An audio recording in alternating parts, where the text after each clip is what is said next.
اس بر صغیر میں دیوبندیوں کو بریلویوں نے گستاخ کیا، بریلویوں کو دیوبندیوں نے گستاخ قرار دیا، شیعوں کو دیوبندیوں نے گستاخ قرار دیا، ایک دوسرے کو کافر کہتے ہیں، ایک دوسرے کو مشرک کہتے ہیں، فاسق کہتے ہیں، فاجر کہتے ہیں، ہر کوئی یہی مینار لے کر کھڑا ہوا ہے کہ ہم ناجی فرقہ ہیں، باقی سب جہنم میں جائیں گے۔ ان لوگوں سے اس پس منظر میں لوگ دین کی تعلیم حاصل کریں گے؟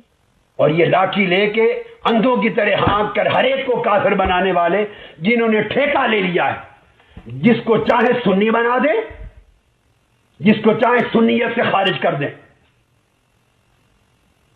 ان سے پوچھیں کس نے ٹھیکہ دیا ہے آپ کو؟ ایک مسجد کے امام ہیں، تنخواہ لینے والے امام،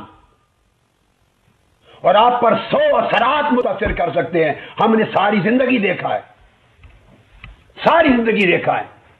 پیسہ آپ پر اثر انداز ہوتا ہے، زور آپ پر اثر انداز ہوتا ہے، سرکاری منصب آپ پہ اثر انداز ہوتے ہیں، چل چلاؤ عوام کا شور شرابہ آپ پہ اثر انداز ہوتا ہے۔ بہت کچھ معلوم ہے، میں کہنا نہیں چاہتا، مگر سوال یہ ہے کہ جس کو چاہے سنیت سے نکال دے، جس کو چاہے اسلام سے نکال دے، جس کو چاہے مشرک اور بدعتی بنا دے، اور اب آپ جس کو چاہے گستاخ رسول بنا دیں، جسے چاہے مرتد بنا دیں، واجب القتل کر دیں، اور جو آپ سے اختلاف کی ایک بات کر ڈالے اسے بھی گستاخان رسول کا ساتھی بنا دیں اور عاشقان رسول کی صف میں ملا دیں۔ آپ کو کس نے سند دی ہے کہ آپ عاشقان رسول ہیں؟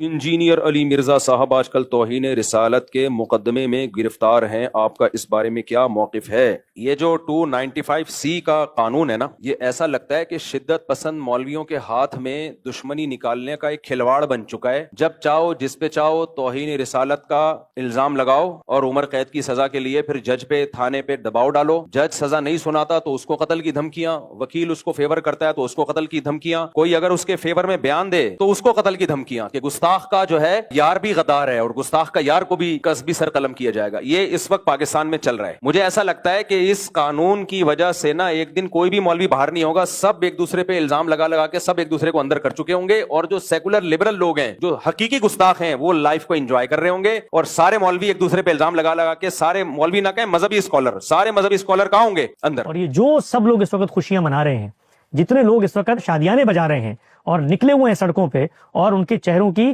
خوشی دیکھنے کے قابل ہے، ان سب کو میں یہ پیغام دیتا ہوں کہ یہ جب بستی جلے گی تو سب کے گھر یہاں پر آئیں گے۔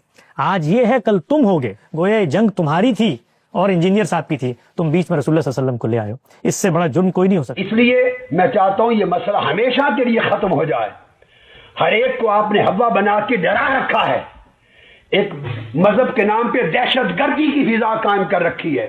یہ ائمہ، یہ خطبہ، یہ علماء، یہ مدرسین، یہ طلباء، مدارس میں دین پڑھانے والے گھبرا جاتے ہیں جب چاروں طرف گھیراؤ ہو جاتا ہے کہ عاشقان رسول کا سیلاب آ رہا ہے، گستاخان رسول کے خلاف امت کو بانٹ کر کھڑا کر دیتے ہیں۔ یہ گستاخ ہیں، یہ عاشق ہیں۔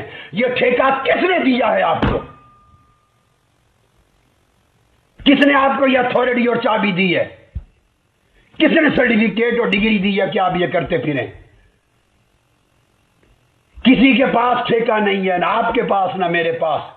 اس کی اتھارٹی صرف خدا اور رسول کے پاس ہے اور قرآن اور حدیث کے پاس ہے، اور قرآن اور حدیث کی اتھارٹی صرف سمجھی جا سکتی ہے ان اماموں کے ذریعے جن کے ذریعے یہ سارے علوم ہم تک پہنچے، ورنہ مقلد ہونا چھوڑ دیں، تقلید چھوڑ دیں، مذاہب چھوڑ دیں جو من میں آیا کرتے پھریں۔